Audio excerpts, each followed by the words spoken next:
Суу чыгабы? Акыркы жолу качан текшердиңиздер эле? Муну ачкылачы. Биягы эмне? Тамак ичкен жерби? А эмнеге? Бул текшердик дегениңерби? А кайда муну кантип суу алабыз? Муну өтөрүздө этеттирип койсоңор болобу? А мунун ачкычы кайда? Ачкычы эми тиги тың болуп жаап салышты да. Бул жерде бул ички өрт өчүрүүгө арналган кран деп коет, муну кандай кыргызча. Бул дайыма оң укомплектованный болуп баардык эмес менен шаймондар менен туруш керек, бирок бул жерде бир гана единственный ушул ствол жок экен, эми ствол бар деп атышат. Бул өзүлөрү деле жаңы экен, жаңы алынганы көрүнүп турат. Бирок могул ар бир 3 ай сайын текшерүүдөн өтүп туруш керек. Текшерилип, журналга аттарып, мына текшердик бүт деп активировать этилип, бүт текшерип туруш керек да. Бул азыр уже катып калган да булчу. Бул боюнча биз предписанияларды беребиз.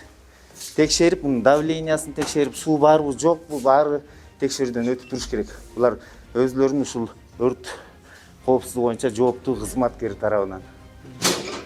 Негизги бул огнетушителдер, ушул өртөөчүгө арналган каражаттар 1,5 метр бийиктикте мындай көрүнө жерде илинип туруш керек.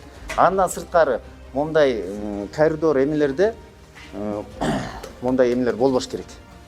Шкаф, кровать, негизги эмелер, тосмолор болбош керек. Бул эвакуационный выход, коридор негизи эч кандай тосулбаш керек да. Ачык болуш керек. Пожарный автоматский сигнализация орнотулуш керек болчу, тилекке каршы бул жерде орнотулуптыр, жок экен.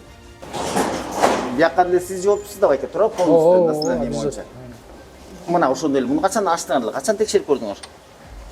Эми биякта Вообще катып калган. Муну лом менен ачыш керек го. последнего бери 25-й год дейт.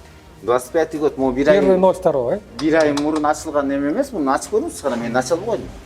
Биздин азыркы аныкталган кемчилигибизди мындай эме бергенде основной кемчилигибиз эмнеден болуп атат? Бул жанагы крандын ачылбаганы. Калган кемчилигибиздин баарын мына өзүңөр эле көрүп атасыңар. Обеспечениябыз бар. Направлениябыз бар. Выход деген табличкаларыбыз бар. Щиттерибиз турат. Биздин кемчилигибиз ошол жанагы суу чыгара турган суу чыкчу моментибиз суу чыкпай калат.